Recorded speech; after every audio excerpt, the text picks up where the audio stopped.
In this video demonstration, we'll be implementing branch cache. Now we'll start by performing the initial configuration tasks. We'll then look at configuring the clients and finally configuring branch cache on the branch server. So let's start by configuring NYC-DC1 to use branch cache. So I'm going to go into Server Manager. And in Server Manager, I'm going to click Add Roles. We'll say Next. File Services, Next. And I want to select Branch Cache for networked files. We'll say Next, and we'll go ahead and install.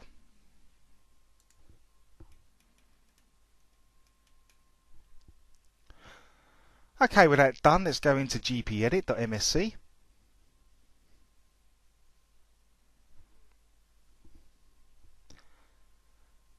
And under Computer Configuration, we're going to expand Administrative Templates, Network, and LAN-MAN Server.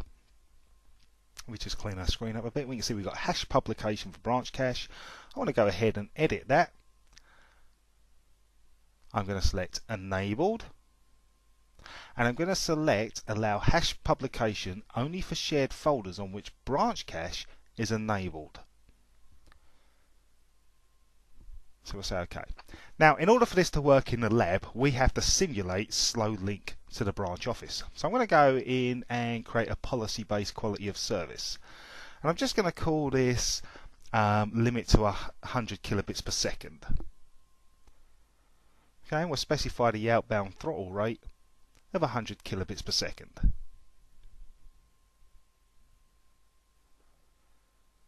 And we're just next through the wizard and OK. With that done, the next thing we need to do is enable a file share for branch cache. So into my C drive, I'm going to go ahead and create a new folder, and we'll just call this share. We'll go into the properties of share, and from there we'll click on the sharing tab, advanced sharing.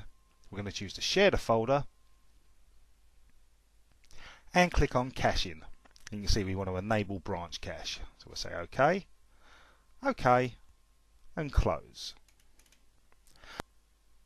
Next thing I want to do is I want to copy a file in there. So I'm just going to open up the command prompt and copy MS Paint into C Share. And we can see that that's done. So with that done, we'll configure the client firewall rules for branch cache. And we're going to do this using group policy. So I'm going to go into group policy management. From there, I'll expand Forest Domains Contoso. I'm going to right click my default domain policy, and I'm going to choose to edit. From there, under my computer configuration, I'll expand Policies, Windows Settings, Security Settings, Windows Firewall with Advanced Features. We'll go in and create a new inbound rule.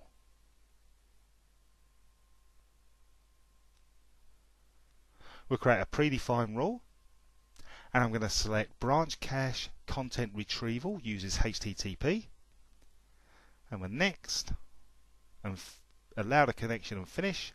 And I want to create one more, so new rule, again predefined. This time I want to choose branch cache peer discovery uses WSD. We're next through the wizard, and we'll finish.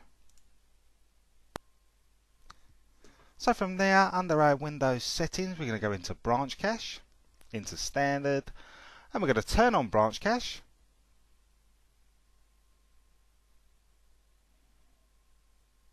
And OK. We want to set the branch cache hosted cache mode, so we'll enable that. And the location of the hosted cache is going to be on NYC server 1.contoso.com. From there, we'll configure branch cache for network files. We'll enable it. And under the round trip network latency, I'm just going to put in 0. From there, we'll minimize our editor and we'll close group policy management. So as always, we now need to update our group policy. So from a command prompt, I'm going to type in gp update false.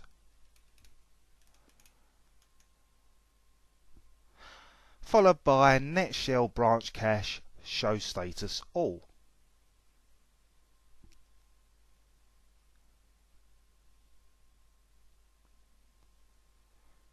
Okay, we'll just look at the output. And we can see our networking status, our publication cache status, but more importantly, the branch cache service status. We can see the service mode and the location. Into client 2, I'm going to go into Network and Sharing Center.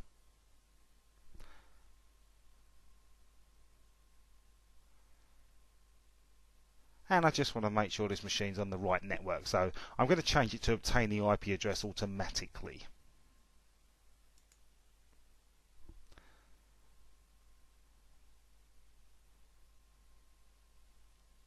We'll go into a command prompt. And from there I'm just going to bounce the box. This is so it can get its new IP address and connect up and get all of the group policy settings.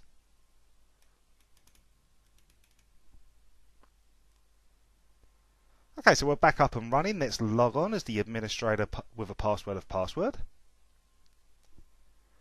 We'll open up a command prompt.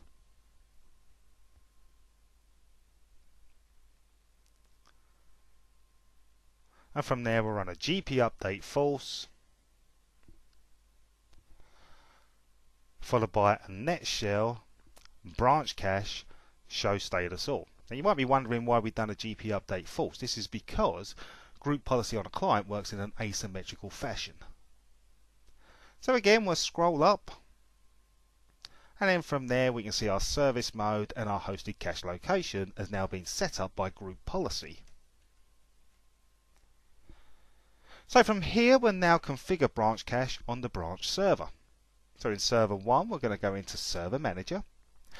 From server manager we're going to add features. So we're going to add features, and I want branch cache, and we'll say next and install.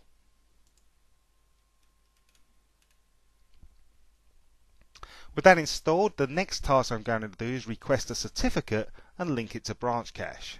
So from server 1 I'm going to go into MMC, and I'm going to add the certificate snapping. It's a file, add remove snapping. I'm going to select certificates, add for the computer account, and we'll finish in OK. Now from there I expand certificates, right click personal, and I'm going to request a new certificate. We'll select next, Active Directory enrollment policy. We'll select the computer and enroll.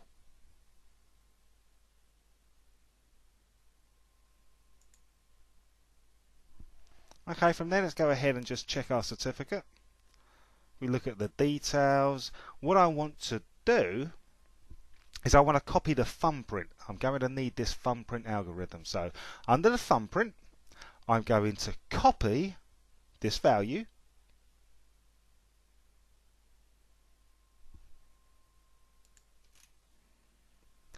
and then from a command prompt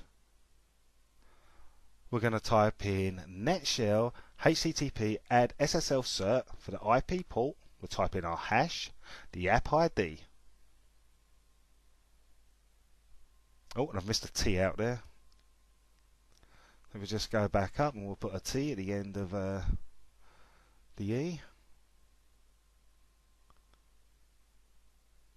That's it. Put it around the right way, and we can see that the SSL certificate was successfully added.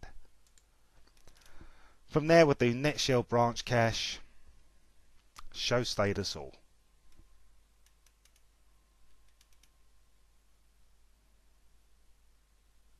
Okay. And we can see our status. At the moment it's not configured as a hosted cache client. So now what I need to do is start the branch cache host server. So back into the domain controller, what I'm going to do is I'm going to go into Active Directory users and computers, and I'm going to go ahead and create a new organizational unit. I'll just call this new organizational unit branch cache host.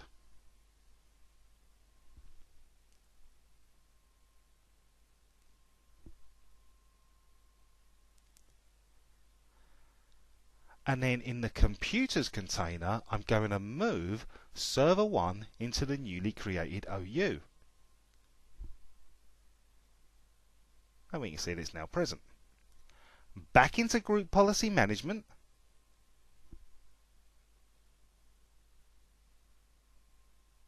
We'll refresh so we can see the new OU, and I'm going to block inheritance to the branch cache host. From there, we'll go into the command prompt to server 1. We'll bounce the box.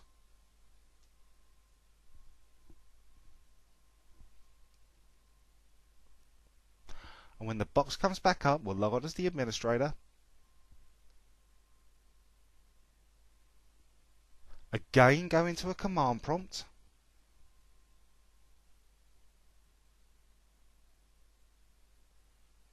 And again, type in the command netshell branch cache set service hosted server.